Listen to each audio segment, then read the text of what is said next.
Hey guys, আমাদের মধ্যে অনেকেরই মন চায় এই ব্যস্ত শহর ছেড়ে বন্ধুদের সাথে সমুদ্রে বা পাহাড়ে ঘুরতে যেতে। কিন্তু এই ট্রিপটি যদি তোমার লাস্ট ট্রিপ হয়, জি হ্যাঁ, আজকে আমরা কথা বলবো সিফাত আর মজুমদারের ঘটনাটা নিয়ে এবং জানার চেষ্টা করব আসলে কি ঘটেছিল সেদিন। So let's talk about the case of Sifat আর মজুমদার।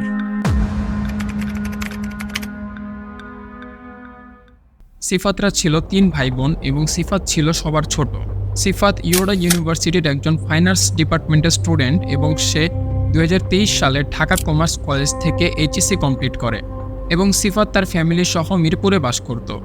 একদিন সিফাত আর তার ভার্সিটির ফ্রেন্ডরা মিলে প্ল্যান করে তারা ঘুরতে যাবে চট্টগ্রাম মিরসরাইতে এবং তাদের মেন প্ল্যান ছিল তারা মিরসরাইয়ের খৈরাছড়া ঝর্ণা দেখতে যাবে। এবং এই ট্যুরে সিফাত সহ টোটাল ১৩ জন গিয়েছিল, যার মধ্যে ১০ জন ছিল ছেলে এবং ৩ জন ছিল মেয়ে। এর আগে যারা মিরসরাই সম্পর্কে জানো না, আমি তাদেরকে বলে রাখি, মিরসরাইয়ের ঝর্ণাগুলো হচ্ছে খুবই ডেঞ্জারাস এবং বৃষ্টির সময় তো এখানে ট্রেকিং করাও খুব হার্ড হয়ে যায়। স্পেশালি খৈরাছড়া ঝর্ণার ওদিকে তো প্রায় অ্যাক্সিডেন্ট ঘটে। According to a report done by Suprabhat Bangladesh, মিরসরাইতে last ৩ বছরে ১৫ জনের বেশি ট্যুরিস্ট মারা গিয়েছে।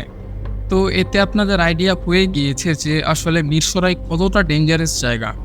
এবং পাহাড়ি এলাকা সবচেয়ে বেশি সুন্দর লাগে বর্ষাকালে, তখন চারদিকটা সবুজ হয়ে থাকে এবং এনভায়রনমেন্টটা জাস্ট অসাধারণ লাগে। কিন্তু এই সিজনটাতেই পাহাড়ে ট্রেকিং করা খুব চ্যালেঞ্জিং হয়ে যায় বৃষ্টি এবং এই ভেজা ওয়েদারের কারণে। ব্যাক টু দ্য স্টোরি, সিফাত আর তার ফ্রেন্ডরা মিরসরায় পৌঁছানোর পর মায়ারদোয়া হোটেল নামের এক হোটেলে তারা ওঠে এবং সেখানেই রুম নেয়। সেখান থেকেই সকালের নাস্তা শেষ করে তারা ঘোরার জন্য বের হয়ে পড়ে। সকাল ১১টার দিকে তারা প্রথম ঝর্ণায় পৌঁছায়, কিন্তু সিফাত সেখান থেকে আবার ব্যাক করে হোটেলের দিকে, কারণ সিফাত হোটেলে কিছু ভুলে এসেছিল এবং যখন সিফাত হোটেলে ব্যাক করছিল তখন সিফাতের সাথে তার ২টা ফ্রেন্ডও গিয়েছিল। কিন্তু সিফাতের বন্ধুরা কখন আবার হোটেল থেকে ব্যাক করে ঝর্ণার দিকে চলে যায় তার কোনো স্পষ্ট অ্যান্সার পাওয়া যায়নি।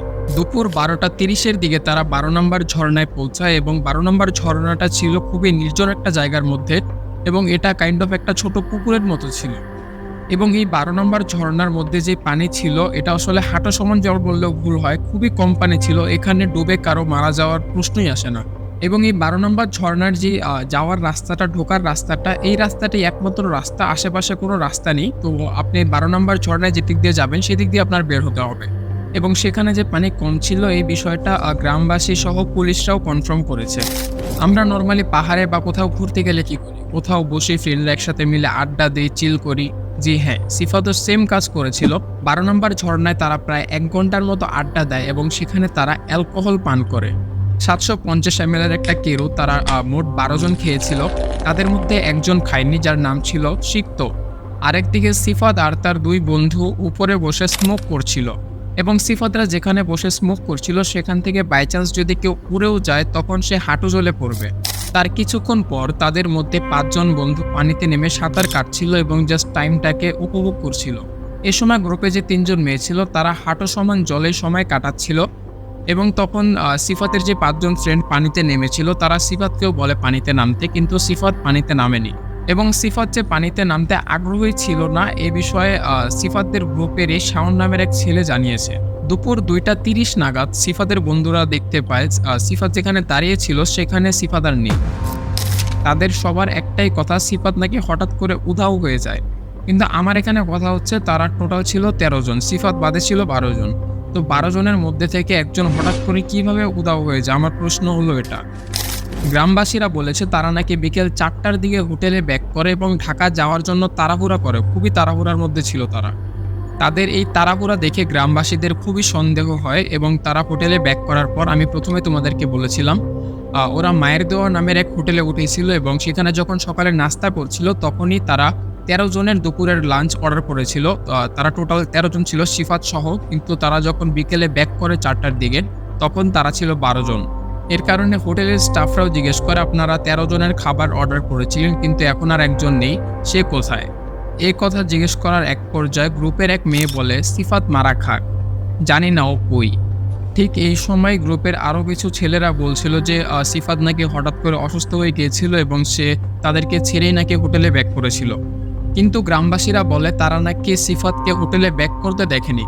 সবকিছু মিলিয়ে গ্রামবাসীদের সন্দেহ আরও বেড়ে যায় এবং তারা হোটেলের মধ্যেই তাদেরকে আটকে দেয়, তাদেরকে ঢাকা ব্যাক করতে দেয়নি। কিন্তু তাদের মধ্যে ৫ জন ঢাকা ফিরতে সফল হয়।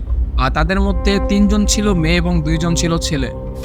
অন্যদিকে সিফাতের ফ্যামিলির সাথে সিফাতের প্রায় ৬ ঘন্টা যাবৎ কোনো কন্ট্যাক্ট হয়নি, কোনো কথাবার্তা হয়নি। তো এতে টেনশনে পড়ে সিফাতের বড় ভাই সিফাতের ভার্সিটির কিছু সিনিয়রদের কাছ থেকে তাদের কন্ট্যাক্ট ম্যানেজ করে এবং তাদের সাথে যোগাযোগ করে। যোগাযোগ করার পর জানতে পারে সিফাত নাকি দুপুর থেকে নিখোঁজ। এই কথা শুনে সিফাতের ফ্যামিলি খুবই টেনশনে পড়ে যায় এবং তাড়াহুড়া করে তারা মিরসরাইয়ের জন্য রওনা দেয়। ভোর ৪টার দিকে তারা মিরসরাইয়ে পৌঁছায় এবং পৌঁছিয়ে দেখে সিফাতের বন্ধুরা ঘুমাচ্ছে।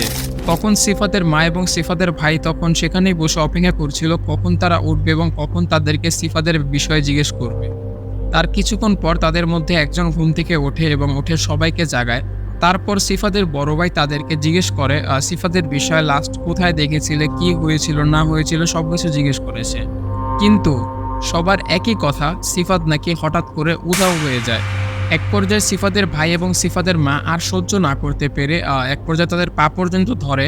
তখনও তাদের একটাই কথা ছিল যে সিফাত নাকি হঠাৎ করে অদৃশ্য হয়ে গেছে। সেই দিন আর কিছু জানা যায়নি সিফাতের বিষয়ে। তো তার পরের দিন ভোর ৬টার দিকে তারা রওনা হয় সিফাতকে খোঁজার জন্য। তখন সিফাতের ফ্যামিলির সাথে ফায়ার সার্ভিসের টিমও ছিল, কিন্তু তাদের সাথে কোনো ডুবুরি ছিল না। তারপর তারা পাহাড়ে ট্রেকিং করে। পাহাড়ে ট্রেকিং করে প্রায় ৪ ঘন্টা যাবৎ খোঁজার পরও সেদিন সিফাতকে পাওয়া যায়নি। কিন্তু পাহাড় থেকে নামার সময় সিফাতের ফ্যামিলির সাথে দেখা হয় সেনাবাহিনীর। তখন সেনাবাহিনী শুরু করে তাদেরকে কোয়েশ্চেন করা সিফাতের ফ্রেন্ডদেরকে। কিন্তু তাদের অ্যান্সার শুনে এটা তার কাছেও খুব অদ্ভুত লাগে এবং খুবই সাসপিশিয়াস লাগে। তো তখন ক্যাপ্টেন ইশতিয়াক সিফাতের ফ্যামিলিকে বলে থানায় যোগাযোগ করার জন্য। সেদিন আর সিফাতকে খুঁজে পাওয়া যায় না। এর পরের দিন সিফাতের ফ্যামিলি আবার বের হয় সিফাতকে খোঁজার জন্য এবং সেদিন সাথে পুলিশও ছিল। কিন্তু আসলে পুলিশ প্রথম ঝরনার পর পরে আর আগায় না এবং পুলিশ বলে ফায়ার সার্ভিস টিম উপরে গিয়ে পুলিশদেরকে জানাবে, তারপর পুলিশ উপরে যাবে। সকাল 11:15 সিফাতকে খুঁজতে খুঁজতে তারা সবাই 12 নম্বর ঝরনায় পৌঁছায় এবং সেখানে কিছুক্ষণ খোঁজার পর দেখতে পারে সিফাতের লাশ পড়ে আছে পানির মধ্যে। সকাল 11:15 সিফাতকে খুঁজতে খুঁজতে তারা 12 নম্বর ঝরনায় পৌঁছায় এবং সেখানে অল্প কিছুক্ষণ খোঁজার পরে দেখতে পারে সিফাতের লাশ অল্প কিছু পানির জায়গায় পড়ে আছে এবং সিফাতের লাশটা যেখানে পড়েছিল সেখানে বেশি গেলে হাঁটু সমান জল হবে। মানে এখানে ডুবে মারা যাওয়ার মতো কোনো প্রশ্নই আসে না, যেটা তোমরা হয়তো অনেকেই ভিডিওর মধ্যেও দেখেছো। ভিডিওটা খুবই ভাইরাল হয়েছে ফেসবুকে।